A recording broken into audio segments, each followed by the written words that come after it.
Hey guys, it's Rachel, and today we're going to be reviewing the e.l.f. Contour Palette, and you probably heard this from a million other YouTube gurus, but I had to give my opinion too.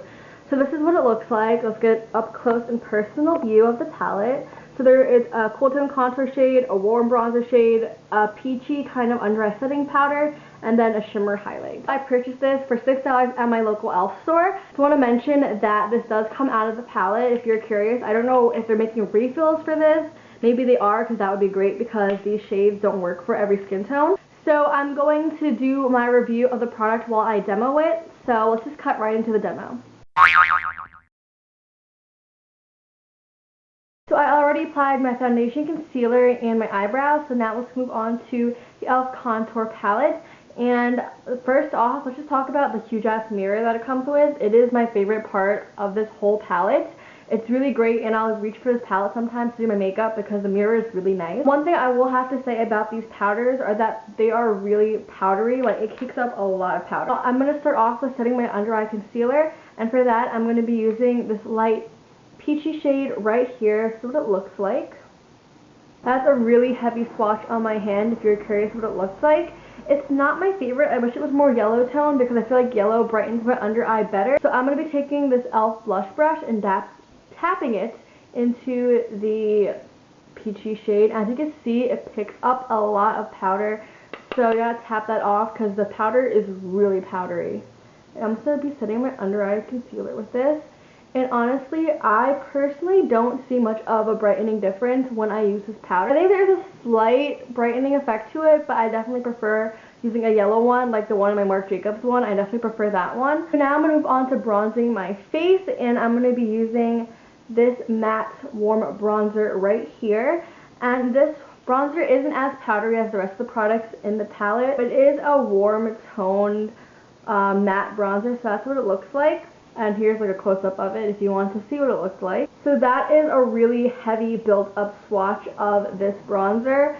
I'm only like, I think at NC 30, at tan, so maybe I'm closer to NC 30, 35. And this bronzer is not deep enough for me. And it's really sheer, and you have to build up the product a lot to get it to really show up and make a difference. So I'm just going to go over this a million times while I tell you that I don't really like this. If you were a lot paler, it'd probably show up better. But for me, I really have to pack it on to even see a difference. Also, this is a matte powder, and for bronzers, I prefer more of a sheeny kind of finish because I want it to give me like a bronze luminous glow. That's just a personal preference thing. Some people like matte bronzers. I'm not using it to contour, just to warm up my face. If you pack on enough product, it does do a good job of warming up the face. It's just you have to kind of pack it on a bit. So now that that's done, I'm going to discuss the contour shade. And the contour shade is a really nice shade. It is a cool toned kind of taupey shade, and it is a nice tone. I'll insert swatches of it compared to my other contour powders, and it is really similar. The only problem I have with it is that it doesn't blend quite as well as my other contour powders. So I'm going to be starting off with the e.l.f. contour brush, this one right here, and I'm going to be chiseling out the cheekbone, and then I'm going to blend it out. Okay, now I'm going to try to blend it out, and we'll see how this goes.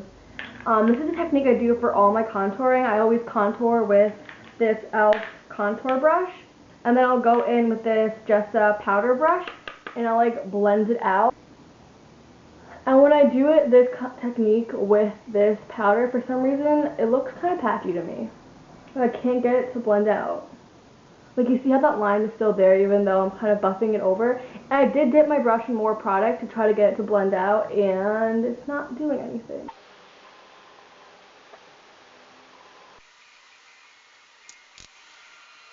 Any day now.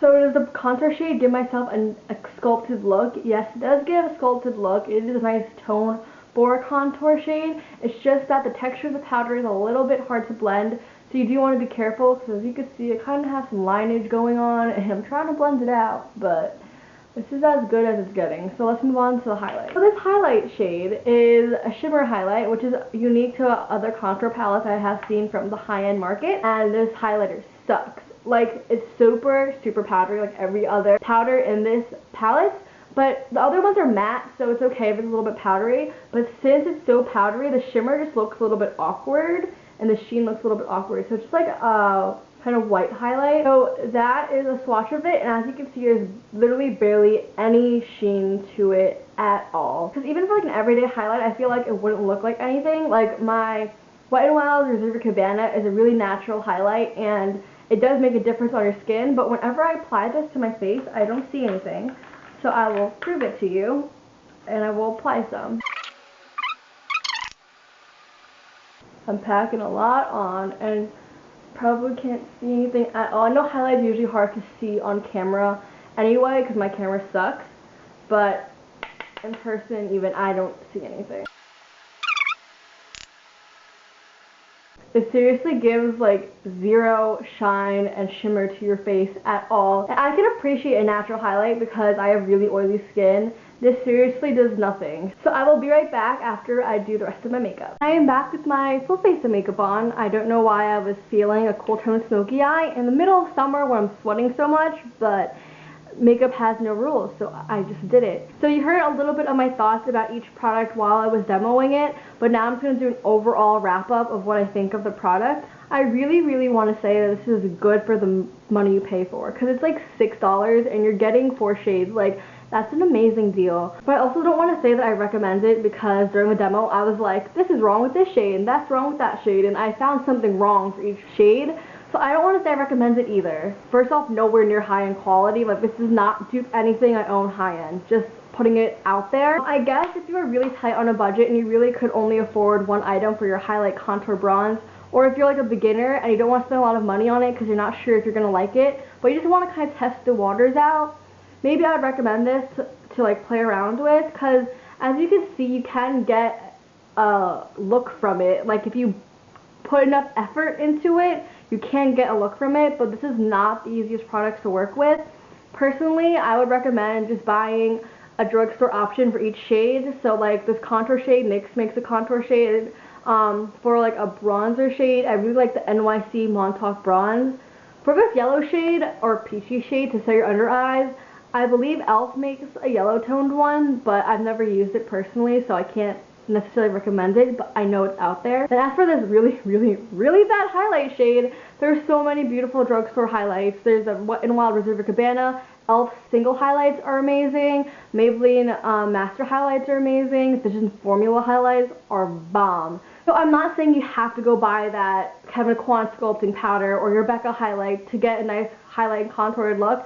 I am not saying that. I'm just saying there are better drugstore alternatives to this palette. It may not be as good of a value. Maybe I'm just spoiled because I'm used to using other products, but having to work with this was really hard. You saw when I was applying the bronzer portion, like I was sitting there and packing it on, and then in my contour, I was just like sitting there trying to blend it out. So if you're on a budget, I would recommend getting drugstore singles for each one of these things and not getting the palette. But if you're really strict on a budget, I think you can work with it. You just have to put like a lot of effort into it, but you can definitely get a look out of it, because I did it today and I'm not the most amazing makeup artist, and I did it. I hope you guys understand what I'm trying to say, because I really don't want to bash it and be like all snobby and be like, you need high-end products. I don't want to say that at all. I have a lot of great contour bronzers and highlighters from the drugstore that work fine and give me really nice looks.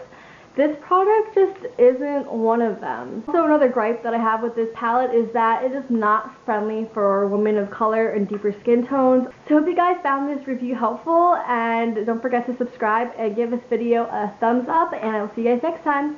Bye!